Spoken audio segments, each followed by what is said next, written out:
True crime is, and always will be, an unsettling topic to research and discuss. It deals with the darkest and most depraved depths of humanity, and while that is often what draws many of us in, an interest in why some people do the things they do and why things happen a certain way, it's also capable of giving us sleepless nights and feelings of anxiety, as today's video might show. Join us for today's episode as we examine 3 unsettling images linked to unsolved cases.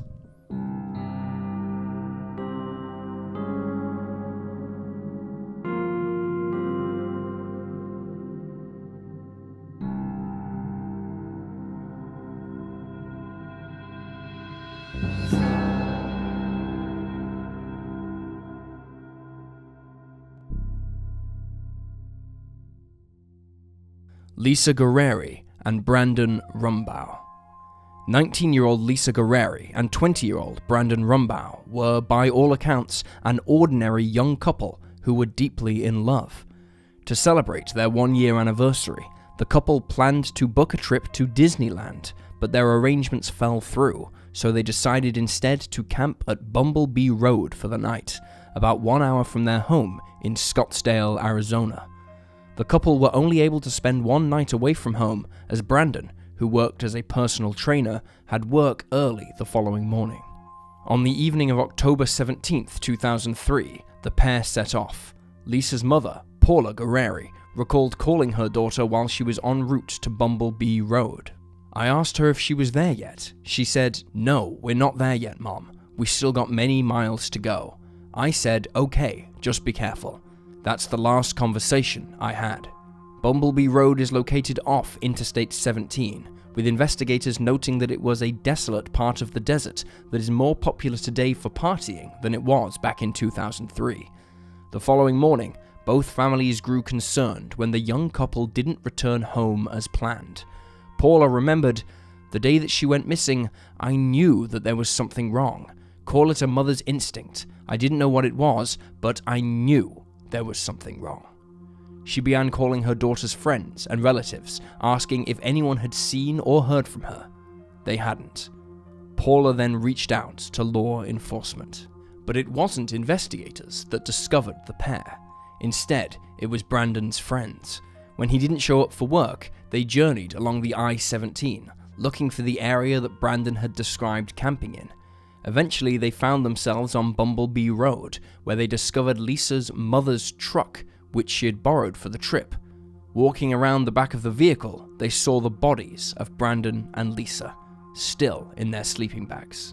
Authorities believe that the couple were attacked when they were asleep or getting ready to go to sleep. Commander Tom Bolts of the local county sheriff's office told ABC News, "There's evidence that Lisa probably woke up at some point during the attack, but we can't say for sure right now." Following the autopsies, it was determined that both Lisa and Brandon had died of multiple gunshot wounds, with the bullets coming from a .25 caliber handgun. Investigators briefly suspected a murder-suicide, but changed their minds when they realized the gun wasn't at the scene. At this point, it was deemed to be a double homicide. Lisa's mother would later observe that some items were missing from the truck: Lisa's keys and a camcorder they'd borrowed from Paula. The most notable clue in the case, however, came in the form of a disposable camera discovered at the scene. It had been broken in half, leading authorities to suspect the damage had been done to render it useless. Investigators learned that the pair had purchased it just before beginning their trip to Bumblebee Road from a grocery store in their hometown. One of the photos pulled from the camera was of Lisa, hanging out in the bed of the truck, looking happy and at ease. Another image showed Brandon doing the same. His face is more expressionless than Lisa's, but still, there is nothing to indicate that something is amiss. Lisa's mother doesn't believe her daughter's expression is genuine. She stated, "It wasn't her smile. It was like she was scared and she was smiling." The strangest picture on the roll was an overexposed image that's difficult to make out beyond a hanging ceiling light and possibly a trailing plant. Some online sleuths see a window beyond that, while others believe they can make out a shoulder.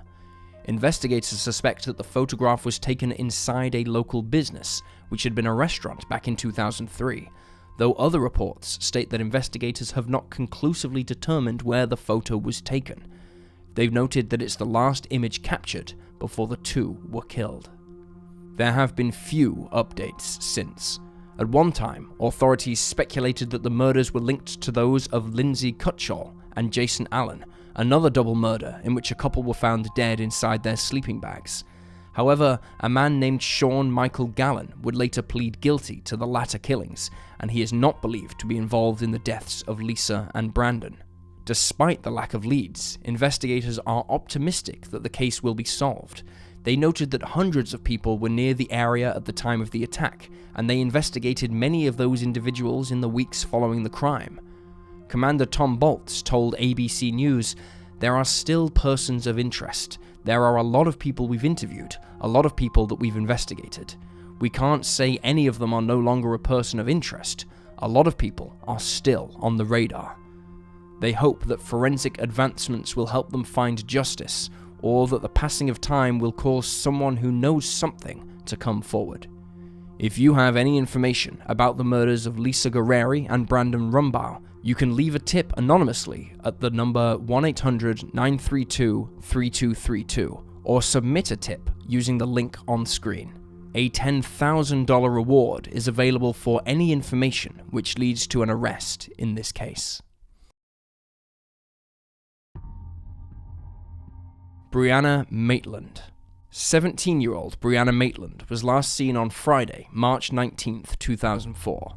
That morning, she completed an exam to earn her GED. The teenager's life had been somewhat turbulent over the last 6 months after she had decided to move out of her parents' home in East Franklin, Vermont, in order to be closer to her friends and gain some independence. In the months after she left home, however, she struggled to find somewhere stable to live, often staying with friends for a few weeks at a time before moving on. As a result, she ended up dropping out of school. However, in late February of 2004, she moved in with her friend Jillian Stout in Sheldon, Vermont, and now that her life was more secure, she decided to enroll in a GED program so that she could finish school. After finishing the exam, Brianna met with her mother, Kelly, to have a celebratory lunch. According to Kelly, all went well. Brianna seemed happy and discussed her university plans while they ate. After finishing their meal, they did some shopping and ran some errands, but while standing in the queue to check out at one shop, Kelly recalled that something outside seemed to grab her daughter's attention, something that made her appear distressed and agitated. Brianna told her mother that she would be right back and left the store. Shortly afterwards, Brianna and Kelly reunited, but Brianna said she had to go and get ready for work. At the time, she was employed at the Black Lantern Inn, a restaurant in the town of Montgomery. Since Kelly didn't want to push her daughter into talking, she opted not to ask Brianna about what she'd seen, and instead dropped her home between 3:30 and 4 p.m. That would be the last time Kelly would see her daughter. Unfortunately, several days would pass before Brianna was reported missing. Her roommate, Jillian, was away all weekend and did not return home until Monday the 22nd, when she found that Brianna wasn't there. However, she assumed that Brianna was simply staying over at someone else's house and was not immediately alarmed. It wasn't until she didn't hear anything on the 23rd that she contacted Kelly, inquiring about Brianna's whereabouts. Upon hearing that her daughter wasn't home, Kelly began calling Brianna's friends and relatives in search of answers. But nobody had seen or spoken with the 17-year-old, and she subsequently contacted law enforcement.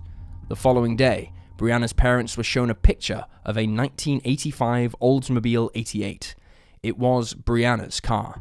Unbeknownst to them, the vehicle had been found abandoned at what is known locally as the Old Dutchburn House, an abandoned building on Route 118 in Richford, just a mile from the Black Lantern Inn, on the afternoon of Saturday, March 20th. The day after Kelly last saw Brianna. It had been backed up to the side of the building, a piece of plywood lying on the trunk where it had been removed from a window. A Vermont State Police officer had found the car, assumed that it had been abandoned by a drunk driver, and had it towed. Inside were a couple of Brianna's paychecks, while outside was some loose change, an unsmoked cigarette, and a water bottle. Investigators found that several people had passed the car on the night of Brianna's disappearance. One man saw it between 11:30 p.m. and 12:30 a.m. and believed that the car's headlights might have been on and the doors were open, though he saw no one in or around it. Similarly, a second man who saw it between 12 and 12:30 a.m. saw a turn signal flashing on the car, while around 4 a.m. an ex-boyfriend of Brianna's passed it on his way home from a night in Canada.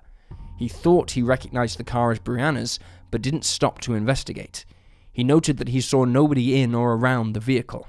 The following morning, many passing motorists stopped to take photographs of the eerie scene.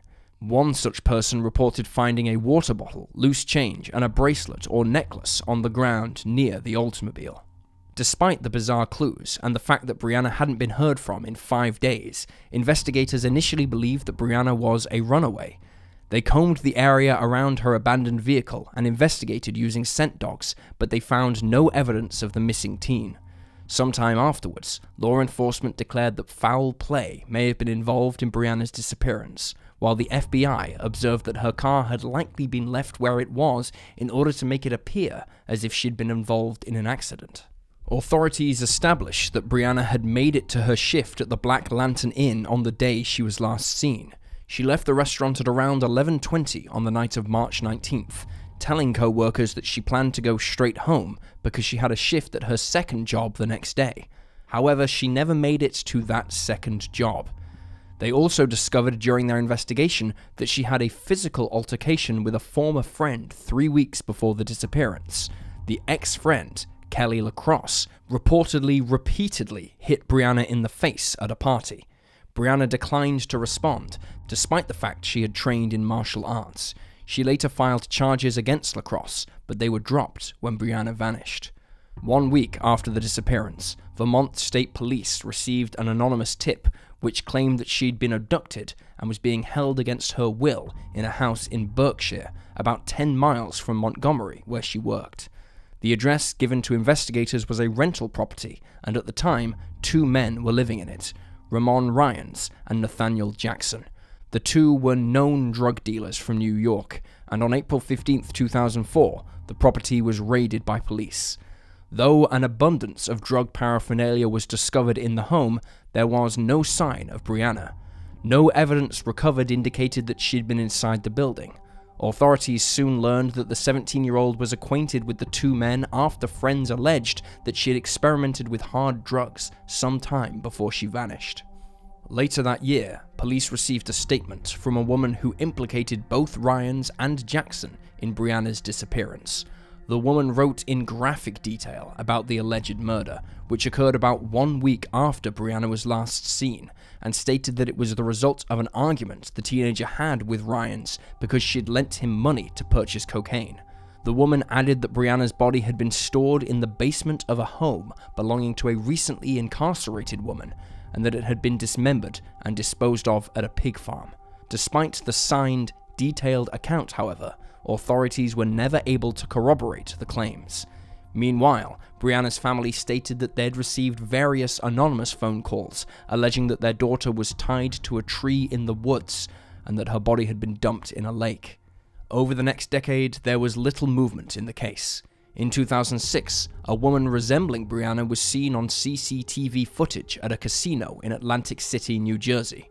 The identity of the woman has never been established. 6 years later, law enforcement theorized that her disappearance was connected to infamous serial killer Israel Keyes, but this hypothesis was later discarded.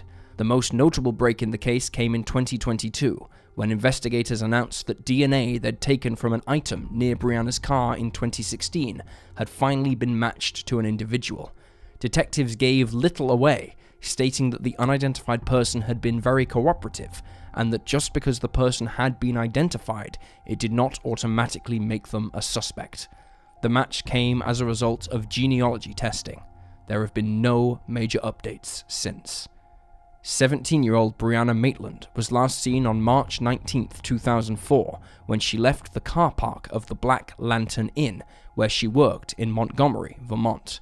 Her green 1985 Oldsmobile 88 was located the following day at the side of an abandoned property about 1 mile from the restaurant.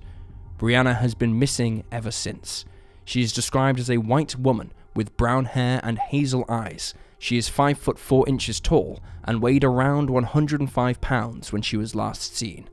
Brianna also has a scar on her forehead near her left eyebrow and has a piercing through her left nostril. If you have any information about her disappearance, you can call the Vermont State Police tip line at 1-844-84-88477.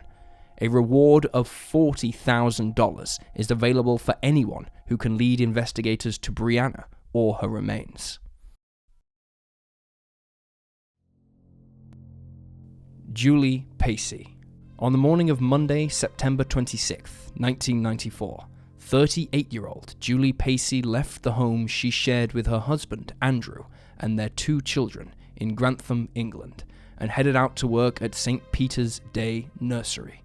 She returned home at around 2:45 p.m., but left another half hour later to go to the shops.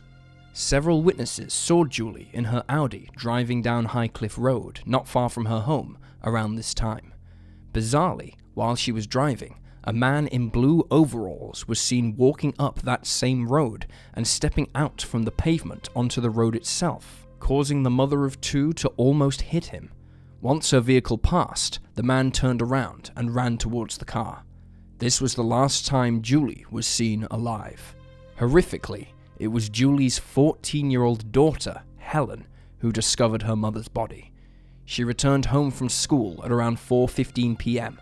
to find her mother dead on the floor of their upstairs bathroom.